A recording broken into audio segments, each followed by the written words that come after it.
This is a common type of nightlight that is sold in the UK from various pound shops like Poundland, which is where this one came from in a 2-pack.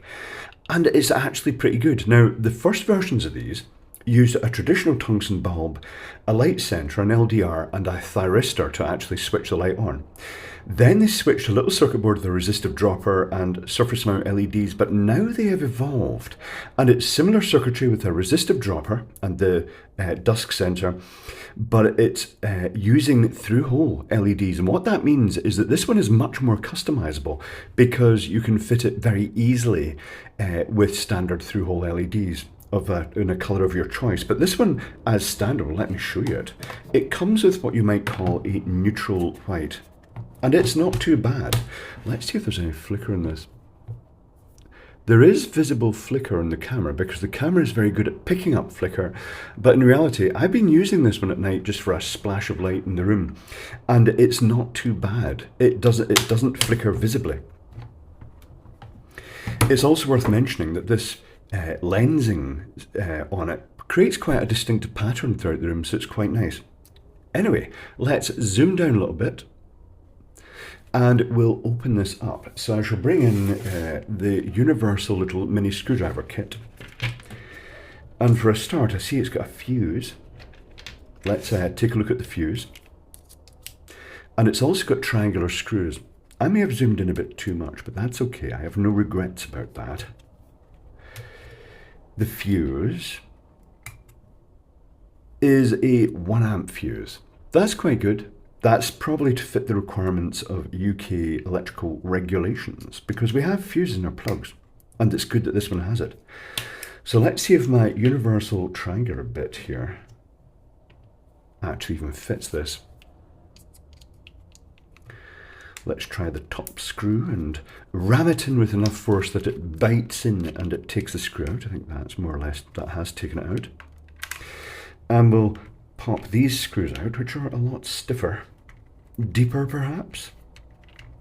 I would guess that depending on the country you're in, they'll do variants of this with slight component changes and also the different plug. It's probably a fairly universal design. It also comes with the stickers that they love putting in things to tell you how safe it is.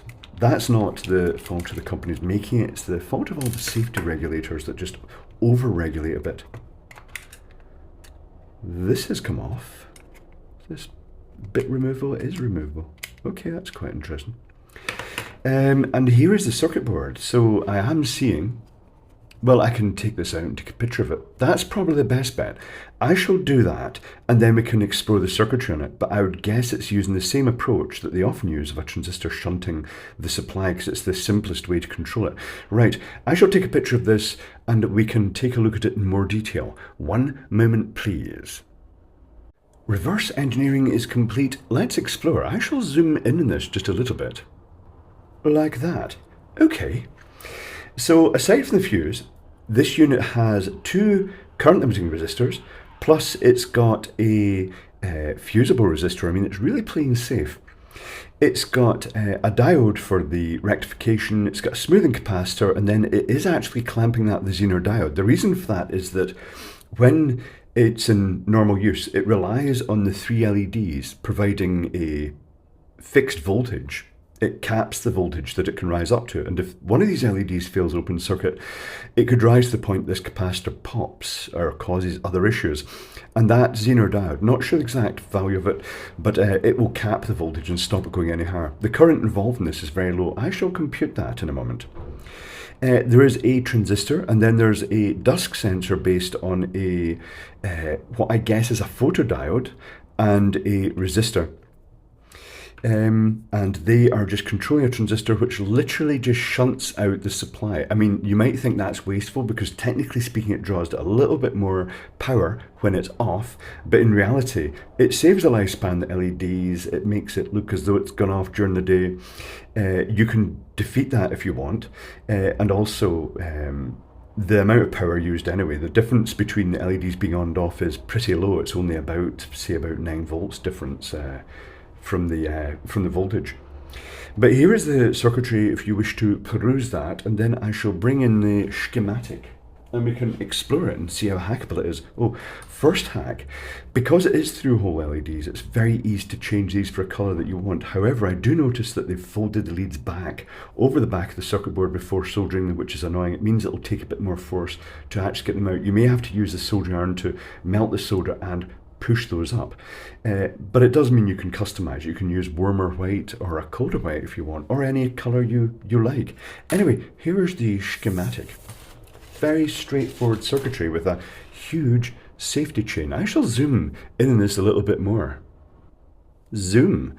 I'd like to apologise for these wavy lines. It turns out that this bench, when you're writing on it, because it's all shiny Formica, it's very slippy, and the pad just slides about while I'm trying to draw straight lines, which isn't terribly helpful. So here's the AC supply coming in, and this could easily be hacked for 120 volt use or lower. Technically speaking, you could hack this for 12 volt use if you wanted as well. But there's a 1 amp fuse, and then there's a 2.2 ohm fusible resistor, and then there's two 33k resistors. If you bypass one of those 33k resistors, that would adapt it to 120 volt use, or if you swapped in a much lower value resistor, it could potentially work on 12 volts. You'd have to experiment with values.